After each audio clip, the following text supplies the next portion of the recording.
hermana? A mi hermana no. No es que no esté de acuerdo, es que mi hermana, yo la quiero mucho porque es mi hermana, pero tenemos diferencias. Ella también quiere a José.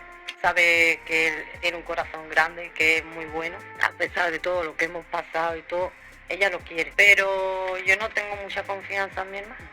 Para nada, ha sido interés por el tema este de la tele y al final lo ha conseguido porque este chaval se dedica a eso. El aire un poco que este chico es un montajista, que habría estado con más gente. Bueno, a la vista, pues a eso y a la vista está que lleva razón Belén, yo lo he dicho en el momento, y aparte es que me han llegado mensajes de que es cierto, de que este chaval pues se contradice en su sexualidad, eso. Pues claro, estuvo con el maestro Joao, ha estado con Michu, o sea que va buscando eso. Tras tu demoledora frase en la que decías que a lo mejor la niña no vuelve más con la familia de Ortega ni con Gloria Camila, ella respondió que lo tiene todo en manos de los abogados y que confía en la justicia, es decir, que va por lo legal contra vosotros. Bueno, ella no sé yo si tendría voz y voto en ese aspecto, porque de alguna manera tiene que quitarse todo el peso de encima, porque realmente no lo ha pechado nunca. ¿Vale? Ella ha estado viendo a Rocío porque nosotros hemos cedido a ello. Además, Gloria sabe muy bien que Rocío está bien con mi madre y conmigo, sabe que Rocío está muy bien y lo que yo pienso y lo que sé que si se va lo que van a hacer es pues, destrozarle su futuro. Lo que ha sucedido hoy es de esos momentos que, por mucho que uno intente explicarlo con mesura, cuesta no quedarse sin palabras. Nos encontramos ante un nuevo episodio, aún más enrevesado, de la ya turbulenta historia que protagonizan Tamara, Michu y todo su entorno más cercano. Y es que cuando pensábamos que el espectáculo mediático no podía volverse más contradictorio, Tamara ha decidido superarse a sí misma. Para quienes no lo hayan visto todavía, atentos, porque esto no tiene desperdicio alguno. La jornada comenzó con una intervención en televisión que, sinceramente, dejó más dudas que certezas. Tamara empezó negando tajantemente conocer al que fuera pareja sentimental de Michu, pero al cabo de unos minutos, y como si no recordase sus propias palabras, admitió que aquel mismo hombre en cuestión había acompañado en varias ocasiones a su sobrina al centro de salud, que había estado presente en clases de danza y que incluso había compartido escenas cotidianas de lo más íntimas con la familia. Una vez más, la narrativa de Tamara se cae por su propio peso. ¿Cómo puede alguien asegurar no tener relación alguna con una persona y luego relatar detalles tan específicos sobre su contacto con una menor de su familia? Pero esto, que ya de por sí es inquietante, es solo la punta del iceberg. Porque Tamara no se limita a desdecirse, sino que además lanza acusaciones de lo más delicadas contra Gloria Camila y José Ortega Cano. Según sus palabras, si la custodia de la niña llegara a recaer sobre ellos, el porvenir de la menor estaría seriamente comprometido. Asegura que no estaría bien cuidada, que el entorno no sería sano y que hay razones de peso, aunque jamás llega a explicarlas con claridad, para que esa posibilidad ni siquiera se contemple. Esta afirmación, por supuesto, no ha caído en saco roto, y ha provocado una reacción inmediata por parte del otro bando, quienes han respondido que todo está ya siendo tramitado por vía legal. Y justo cuando uno intenta asimilar ese torbellino de afirmaciones, irrumpe en escena un vídeo de archivo que desmonta por completo el relato de Tamara. En esta grabación, que parece tener ya varios años, a juzgar por el aspecto físico de quienes aparecen en ella, escuchamos a Michu hablar sobre su hermana. Y lo que dice es demoledor. Con un tono contenido pero firme, deja claro que la relación entre ambas dista mucho de ser tan estrecha como Tamara intenta hacernos creer en la actualidad. Michu reconoce que la quiere, sí, porque es su hermana, pero acto seguido subraya que no confía en ella, que han existido muchas diferencias, y que desde que su hija vino al mundo, las cosas han cambiado drásticamente, tanto en lo personal como en lo familiar. Todo ello dicho con una calma que contrasta enormemente con el caos mediático que ahora se vive. Y aquí es cuando la imagen pública de Tamara comienza a desmoronarse del todo. Porque si ya quedaba mal tras sus incongruencias frente a las cámaras, este testimonio de su propia hermana la deja en evidencia. Durante semanas ha repetido que habla diariamente con Michu, que comparten una relación fuerte y constante, que están unidas por encima de todo. Sin embargo, esta grabación revela que eso no es más que una fachada. Una construcción elaborada, quizás, para limpiar su imagen o desviar la atención hacia otros frentes. Mientras tanto, el joven con quien supuestamente Michu habría mantenido una relación y que ha sido acusado de buscar protagonismo mediático, sigue ganando visibilidad.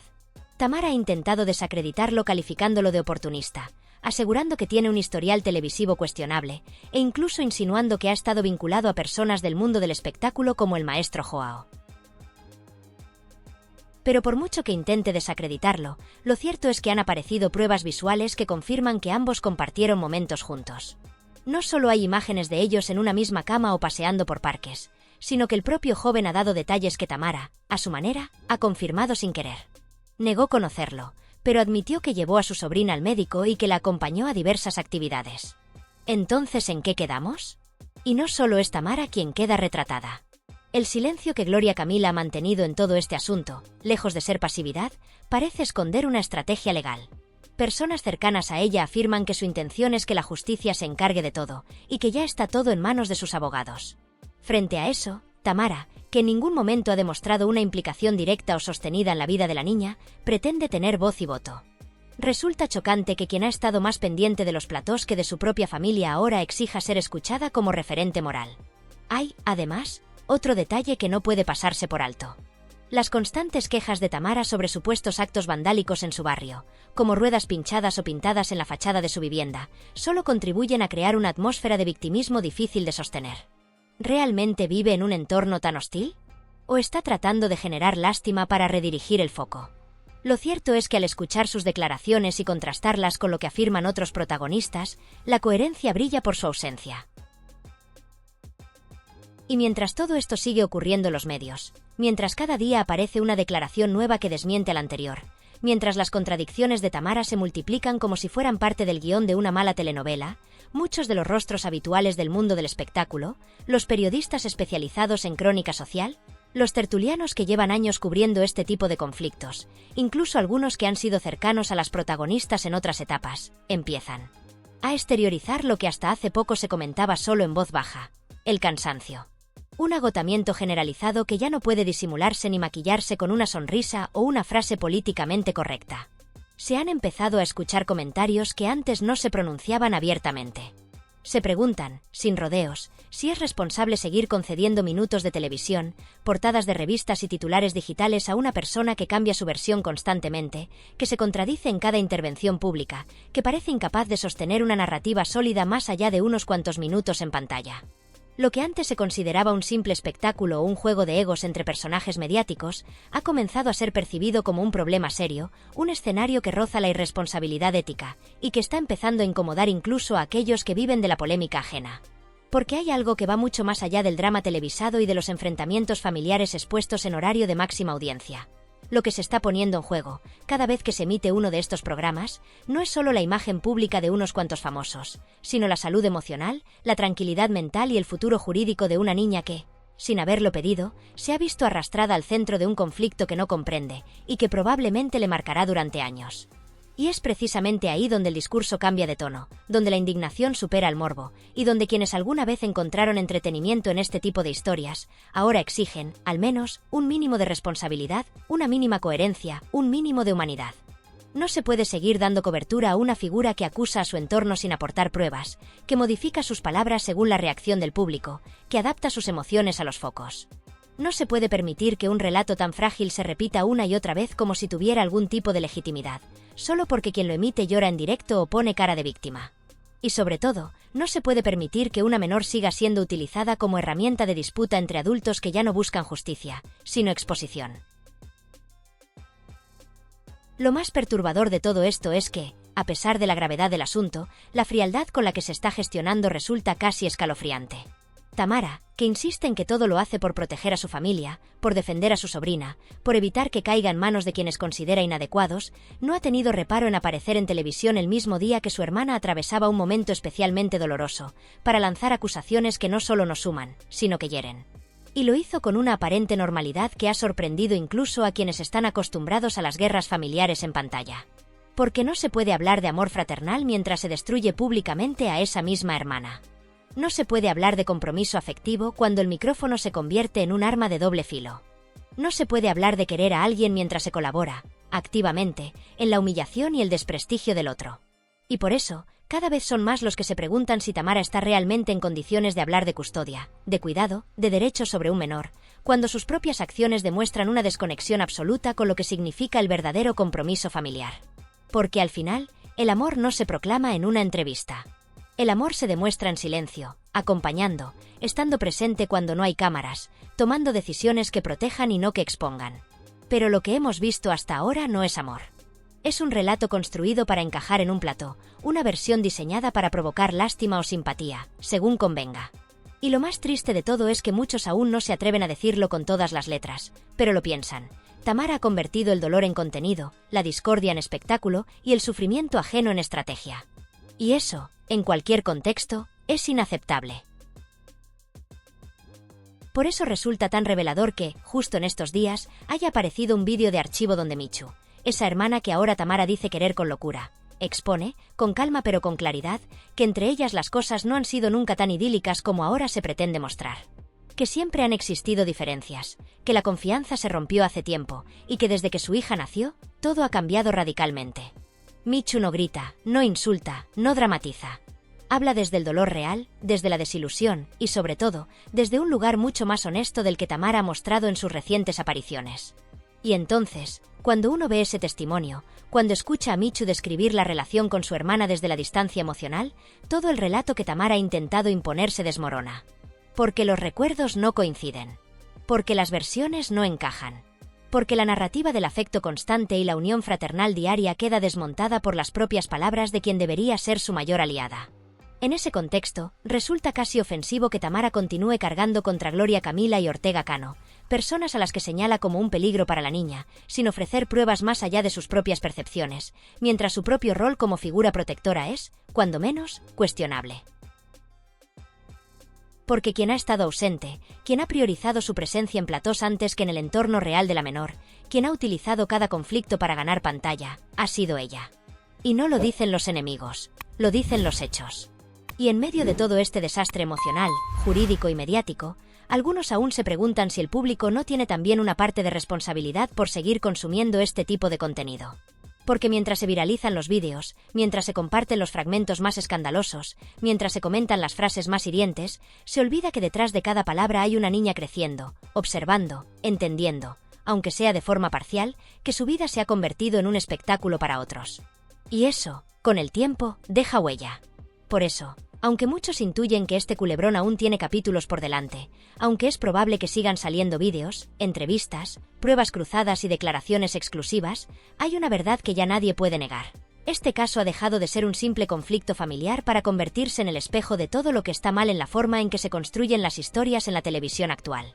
Una televisión que muchas veces prioriza el morbo al contenido, el espectáculo al respeto, la audiencia a la dignidad. Y quizás por eso mismo, el desenlace de esta historia ya no importa tanto como la reflexión que debe dejar. Porque quienes más hablan de principios suelen ser los primeros en pisotearlos, y quienes más insisten en defender a los suyos son, muchas veces, quienes más daño les hacen cuando nadie está mirando. La situación se ha vuelto insostenible. La propia familia de Michu ha manifestado en más de una ocasión que, hasta el día de hoy, tú no has asumido realmente tu papel como figura responsable en la vida de la niña. No compartes el día a día con ella, ni siquiera pasas las noches bajo el mismo techo. La menor ha sido entregada cada mañana a una pariente distinta, y por las noches duerme en otra vivienda con una familiar diferente. La custodia se ha convertido en una especie de cadena improvisada en la que cada eslabón pertenece a alguien diferente, como si la pequeña fuera una especie de carga compartida. En este contexto, hablar con altanería y lanzar comentarios llenos de desprecio resulta, cuanto menos, inaceptable. Si todavía te queda un mínimo de decoro, sería recomendable que midieras tus palabras antes de seguir propiciando este espectáculo mediático. Es evidente que en ningún momento has asumido el peso real de la crianza. Has intentado escurrir el bulto desde el principio y ahora, en medio del foco televisivo, pretendes mostrarte como alguien que vela por el bienestar de la menor. Lo cierto es que si hoy Rocío tiene contacto con su madre es porque nosotros hemos aceptado ceder en beneficio de la niña, no por iniciativa tuya. Aún así, resulta insultante que sigas actuando como si te correspondiera algún tipo de mérito en esto. Y lo peor es que parece que ni siquiera comprendes que un menor tiene derecho por ley a mantener contacto tanto con su padre como con la familia paterna. Eso no es una cuestión de simpatía ni de capricho. Es un derecho fundamental y legalmente reconocido. Te guste o no, es así. Mientras tanto, la niña ha desarrollado un vínculo profundo con su entorno actual, especialmente con su abuela y conmigo. Tiene una rutina, una red de afectos, una estabilidad que tú no has sabido o no has querido proporcionarle. Está adaptada a su vida, a su escuela, a sus amigas y a su academia, donde incluso lidera las coreografías. Quitarle todo eso por simple capricho o por una estrategia judicial sin sentido sería no solo injusto, sino cruel. Y lo digo abiertamente.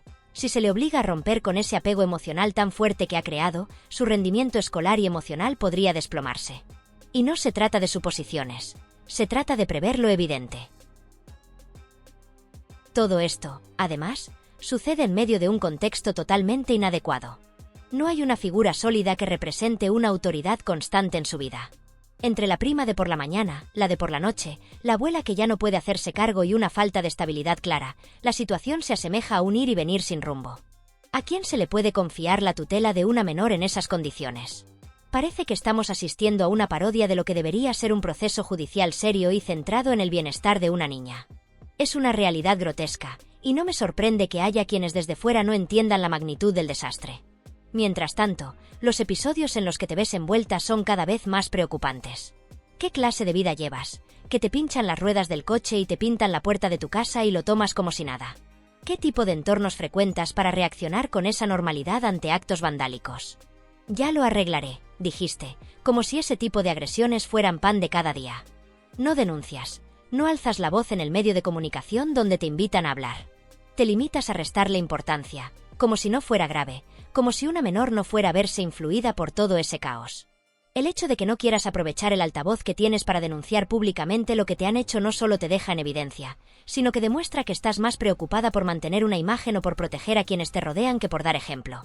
Porque esto, no nos engañemos, no es una travesura. Es un delito. Es vandalismo. Es la prueba de que algo en tu entorno está podrido. Y mientras tú normalizas estos actos, la niña observa, aprende y se ve arrastrada a un contexto que, sinceramente, no le corresponde. Tener conflictos constantes con personas del propio barrio o del entorno cercano, al punto de que esos enfrentamientos desemboquen en actos tan graves como la destrucción de tu vehículo o el vandalismo directo contra tu propiedad, no es una circunstancia menor que se pueda tomar con ligereza. Cuando alguien se ve envuelto en ese tipo de situaciones tan extremas, lo que verdaderamente queda al descubierto no es un simple episodio aislado, sino el reflejo de una vida marcada por el desorden, la tensión continua y la falta de armonía. Es una prueba dolorosa, pero contundente, de que el entorno en el que esa persona se desenvuelve está profundamente contaminado por relaciones tóxicas, por vínculos rotos, por enemistades encarnizadas que no solo afectan su vida privada, sino que terminan impactando directamente en todo lo que le rodea. Y eso incluye, evidentemente, a cualquier menor que esté bajo su cuidado o cerca de su influencia. Porque cuando hablamos de criar a una niña, de velar por su estabilidad emocional, por su seguridad física, por su bienestar a largo plazo, lo último que se puede permitir es exponerla a un contexto donde lo habitual es el conflicto, donde lo cotidiano son los gritos, las amenazas, los reproches, las tensiones sin resolver, el ruido constante. Criar no es solo vestir y alimentar. Criar es transmitir paz, orden, amor estable, límites sanos y previsibilidad. Es ofrecerle a una menor un suelo firme, no una cuerda floja. Y si tu día a día está plagado de episodios de violencia, aunque sea simbólica, aunque venga de tu entorno y no directamente de ti, eso ya dice demasiado. Si cada semana aparece un nuevo testimonio, una nueva voz que pone en duda tu versión, una nueva imagen que te contradice, una nueva escena que muestra caos en lugar de armonía, es evidente que hay una narrativa que se derrumba sola. No hace falta inventar nada. La realidad se encarga de mostrar una y otra vez que no llevas una vida estable, que no te rodeas de personas que sumen, que no construyes, sino que sobrevives entre ruinas emocionales, relaciones rotas y conflictos latentes. ¿Y aún así tienes el valor de cuestionar por qué la opinión pública no confía en ti? ¿Por qué los medios y la gente dudan de tu capacidad para criar? No se trata de prejuicios ni de persecución mediática. Se trata de hechos. De evidencias que se acumulan. De señales que se repiten hasta el cansancio. Y cuando se trata del destino de una menor, esas señales no pueden ni deben ser ignoradas. Porque no es solo tu vida la que está en juego. Es la de una niña que necesita certezas, no dudas. Estabilidad, no sobresaltos. Un entorno de cuidado, no de exposición. Lo más perturbador es que, a pesar de todo esto, algunos medios de comunicación insisten en tratar el asunto como si fuera un simple debate entre dos partes igualmente válidas, como si se tratara de una disputa de opiniones en la que cualquiera puede tener razón. Como si bastara con dar espacio a ambas versiones para que el público decida por sí mismo, cuando la realidad es que no todas las versiones tienen el mismo peso, ni la misma coherencia, ni la misma base moral. Aquí no estamos hablando de quién cae mejor o de quién sabe hablar con más soltura frente a las cámaras. Aquí estamos hablando de quien ha demostrado tener una vida estructurada, de quien puede ofrecer un entorno emocional y materialmente sano, de quien ha sabido ejercer la responsabilidad de criar con firmeza, ternura y constancia. Y en ese terreno, hay una figura que destaca claramente por encima del resto. Ortega Cano, por ejemplo, ha sido un referente en ese sentido. Se trata de un hombre con recursos, con una red familiar sólida, con experiencia real en la crianza, con el respaldo suficiente para garantizarle a Rocío un presente tranquilo y un futuro digno. No perfecto, pero estable. No idealizado, pero seguro. Realmente hay alguien que crea que ese futuro se encuentra del otro lado, en un entorno marcado por las peleas familiares, las visitas constantes de los medios, los escándalos que no cesan, las enemistades públicas y las relaciones personales en ruinas? ¿Alguien piensa que crecer rodeada de personas que se usan unas a otras como piezas en un tablero, que manipulan, que actúan frente a las cámaras con una sonrisa vacía mientras por detrás se alimentan de rencores, es mejor opción que vivir con alguien que, con sus defectos, al menos ha sabido mantener una estructura vital mínima? Y sin embargo, lo que más sorprende es el silencio selectivo que rodea a ciertas figuras clave de este entramado. Porque hay ausencias que también hablan. ¿Dónde está Rocío Carrasco en todo esto? ¿Por qué nadie le pregunta, nadie la interpela, nadie la obliga a pronunciarse? Su voz, guste o no, tiene un peso específico en esta historia. No es un personaje lateral. No es un nombre más en la genealogía. Es parte directa del árbol familiar. Y su silencio no es neutro. Su silencio es ensordecedor. Mientras las cámaras se obsesionan con seguir el minuto a minuto de Tamara, con perseguir a las vecinas, con recoger las declaraciones de primos, exnovios o conocidos ocasionales, nadie se detiene a cuestionar por qué una figura que podría aportar claridad permanece al margen, como si lo que está en juego no le concerniera.